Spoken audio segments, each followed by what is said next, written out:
मेरा अहोभाग्य। इस पाठ के अंतर्गत हमने देखा कि लेखक और उनके सहकारी और गुरुदेव रविंद्रनाथ जी, इनके बीच 15 मिनट के बजाय 40 मिनट तक वार्तालाप हुआ और रविंद्रनाथ जी ने उन लोगों से तथा लेखक से कहा कि मुझे लोगों से बातचीत करने में आनंद आता है। तो यहाँ तक हमने देखा था। तो आगे का परिच्छेद देखो। हम सब ने गुरुदेव को धन्यवाद दिया और विदा ली। मैं अतिथि गृह के मेरे कमरे में वापस आया।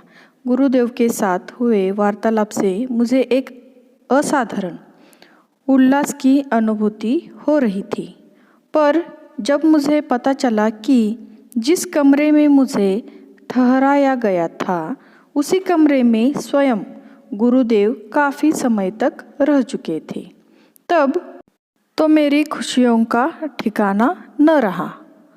ओहो, मुझे तो यह भी बताया गया कि गुरुदेव ने गीतांजलि का अधिकांश भाग इसी कमरे के बरामदे में बैठकर लिखा था।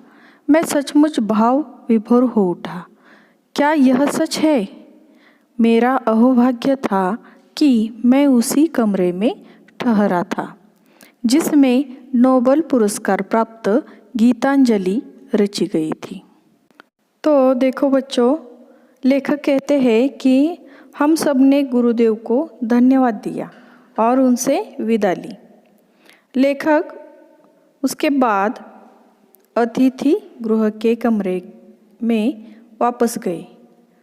तो गुरुदेव के साथ हुए वार्तालाप से उन्हें असाधारण उल्लास की अनुभूति हो रही थी।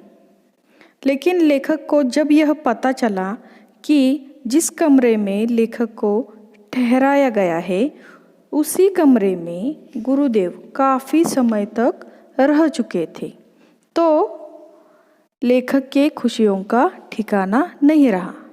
खुशियों का ठिकाना न रहना यानी इसका अर्थ है अत्यंत प्रसन्न होना। तो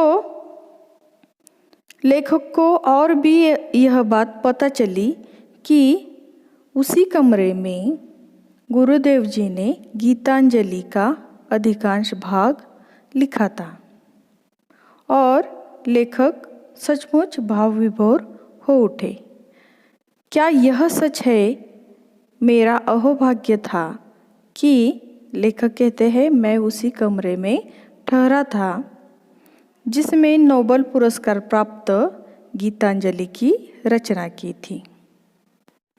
बच्चों, आपको पाठ समझ में आ गया क्या? अगर किसी को आशंका है तो वह मुझे कॉल करके पूछ सकता है। अब हम इस पाठ का स्वाध्याय देखेंगे। मैंने प्रश्न के साथ साथ इसके उत्तर भी दिए हैं, जो आपको नोटबुक तथा वर्कबुक में भी लिखने हैं।